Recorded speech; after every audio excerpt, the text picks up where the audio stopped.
e de sigilen bɛ jamana kɔ kan I b'a fɛ ka I sen no tunga lafiya ka projet kura o la o projet dɔ de u bɛna cité ni ka o de jɔ tungarangew ye banakɔrɔnikaw olu fɛ yen nɔ cité min ni a bɛna jɔ hectare 1 o de sanfɛ hectare min yɛrɛ ni ale lamunumunen don so 20 o de bɛna jɔ cité in kɔnɔna la a so 20 bɛɛ n'i ka yɔrɔ de don a kɔnɔna la denmisɛnw ka kulonkɛ yɔrɔ b'a kɔnɔna la fiɲɛ sama yɔrɔ b'a kɔnɔ ka taa se farikolo ɲɛnajɛw olu ma o bɛɛ bɛ cité in o kɔnɔna la cité in yɛrɛ parcelle 1 o ye titre foncier de min n'ale musaka ye sefa wari 4,400,000 ani 100,000 ye I bɛ se ka a sara yɔrɔnin kelen walima I bɛ se ka sara san 1 kɔnɔna la walima ka taa se kalo 18 o ma n'i tilali I ka terrain o sarali la sa I bɛ se ka I ka so jɔ ka kɛ villa hakɛlama ye walima I bɛ se ka jɔ ka kɛ étage ye tunga lafiya ma olu ka bolo kan n'i ka wari yɛrɛ bɛ I bolo I bɛ se ka I ka so jɔ I kelen ye walima ni wari t'i bolo fana o yɔrɔnin na I bɛ se ka I sen no tunga lafiya ma olu ka tɔn o la n'an b'a fɔ ma nanzarakan na n'an b'a fɔ ma ko tɔntin tunga lafiya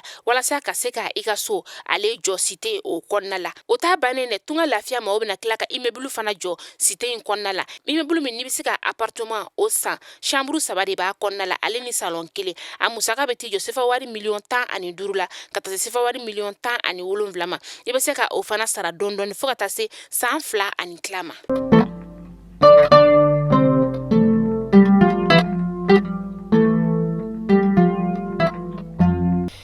Mali kunnafoni jabarani lajɛbaaw an bɛ aw bɛɛ lajɛlen fo yan fo aw sigiyɔrɔ la Mali kɔnɔ yan ka taa se Mali kɔkana ma foli belebeleba ye aw ta ye ka sababuya kɛ aw b'aw sigi ni k'an ka kunnafoni ka ale makɔnɔ tɛnɛ fo ka taga se juma ma an b'aw ladɔnniya k'a fɔ ko bi ye alamisa ye novembre kalo tile 3 san 2022 kunnafoni ale waati seli ni a y'aw bisimila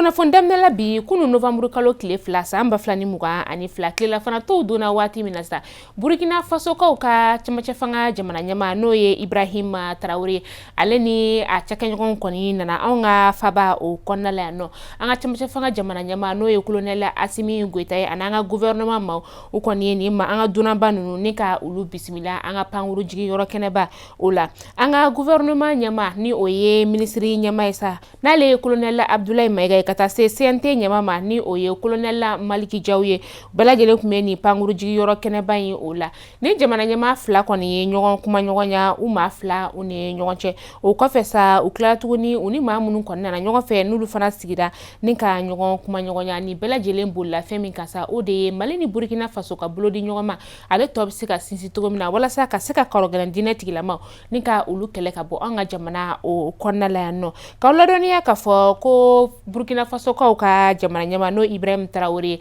ni ye ale siɲɛ fɔlɔ ye ka bɔ jamana ale kɔnɔna la kabini a kɛra jamana ɲɛma ye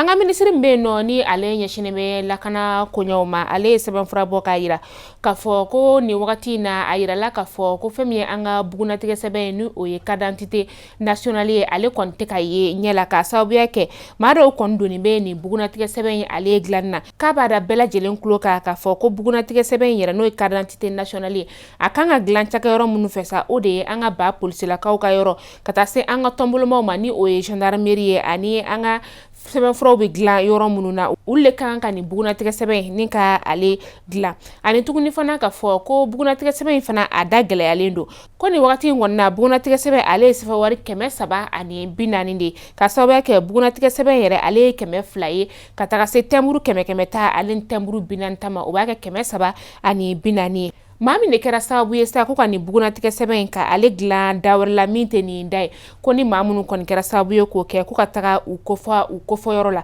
wa ni sɛgɛsɛgɛliw jɔra la ka fana k'a fɔ k'i nɔ b'a la ko ɲangili bɛ da i kan fo ka taga kɛ ɲangili juguman ye finitigilakaw ni o ye an ka kɛlɛkɛcɛw ye olu ka kunnafonidiso min bɛ yen nɔ ni o ye DIRPA ye DIRPA ale ye sɛbɛnfura bɔ k'a yira k'a fɔ ko u kɔni ye dankari karɔgɛlɛn diinɛ tigilama maa 50 o bɔɲɔngo la dɔgɔkun tɛmɛnen olu kɔnɔna la u ka kunnafonidi kɔnɔna la sa u ka fɔ la ko octobre kalo tile 13 ka taa se a tile 18 ma san 2022 u ye san sɔrɔ karɔgɛlɛn diinɛ tigilamaw olu kan kɛrɛnkɛrɛnnenya na sa ka taga fɛn min ye Masina Katiba maaw ye sa u ye dankari o kalogɛlɛn dinɛ tigilamaw la minnu ni olu kɔni dagayɔrɔ bɛ ja ale ni ɲɔnɔ ni ɲɔgɔn cɛ kilomɛtiri 21 o bɔɲango de don. U ye dankari kalogɛlɛn dinɛ tigilama maa 13 la ka tila ka u ka kɛlɛkɛminɛw ni ka o minɛ u la. Walasa ka se ka jamana ka yɛrɛma hɔrɔnya ni ka o segi a ma, mouvement yɛrɛwolo debout sur les remparts olu y'u jeniyɔrɔ fin o la kosɛbɛ ka tila tuguni fɛn min ye Faransi ye ka se k'ale gɛn ka bɔ anw ka jamana kɔnɔna la. U ye o baaraw u sen yera olu la. A kɔnɔna la sa ka se ka lakana ni ka o sabati ani ka tila tuguni ka kiiri baaraw ni ka o sinsin anw ka jamana o kɔnɔna la nɔ sa. Yɛrɛwolo debout sur les remparts u ye welewele dabila ka fɔ ko novembre kalo tile 12 nata in na san 2022 ko bɛɛ ka ɲɔgɔn sɔrɔ Palais de la Culture Amadou Hampâté Bâ ale kɔnɔna la. An bɛ kunnafoni datuguni fɛn min ye bi o de ye balofɛn tɔni 300 o de kɔni taara ni k'a di novembre kalo tile fɔlɔ tɛmɛnen san 2022 Bankasi sigida ale ni Jalasago sigida denbayaw olu ma dɛsɛbagatɔw ni balofɛn yɛrɛ kɔni ŋaniya ɲumanya bɔra anw ka jamana marabagaw olu yɔrɔ la ani Haut Commissariat bɛ yen nɔ ni ale ɲɛsinen bɛ balo lakanani koɲaw olu ma. Bankasi sigida ma olu ye tɔni 150 ni ka o sɔrɔ. Jalasago ye tɔni 144 ni ka o sɔrɔ. Ni ŋaniya ɲumanya in kɔni dabɔra de walasa ka se ka gɛlɛya ni ka se ka caman bɔ o la cogoya min na kɛrɛnkɛrɛnnenya gɛlɛya bɛ maa minnu kan u sigiyɔrɔw la. Mali kunnafoni jabarani lajɛbaw aw kulo garizɛgɛ kɛra ni kunnafoni damadama de ye bi alamisadonya na ni k'a da kelenkɛna bɛɛ lajɛlen kulo kan. Ni ala m'an ka jɔnya jɔna an bɛ ɲɔgɔn sɔrɔ na don n'a nataw la kunnafoni kuraw olu kɛnɛ kan. Tunga lafiya de bɛ anw ka kunnafoni ale jukɔrɔma don do sanga a n'a ka wagati. Tunga lafiya ko k'a da ka client bɛɛ lajɛlen kulo kan ka fɔ ko cité min ni u kun y'a daminɛ a cité ta ko filanan baara olu daminɛna Banangɔrɔnikaw olu fɛ yen nɔ. Cité min ni a bɛna jɔ hectare 3 o de sanfɛ. A hectare 3 la sa a terrain kelenkɛna bɛɛ lajɛlen titre foncier de wa ni terrain kelen-kelenna ninnu bɛɛ lajɛlen ye sɛfɛ wari 4,100,000 de. Ne maa min bɛ fɛ i sen ka ye Tunga lafiya maaw ka nin cité kura in ale la sa weleli kɛ u ka nɛgɛjuru sira la walima i ka message c'u ma u ka numéro WhatsApp kan kunnafoniya jɔnjɔn i bɛ o sɔrɔ. Aw k'an bɛn don n'a nataw la.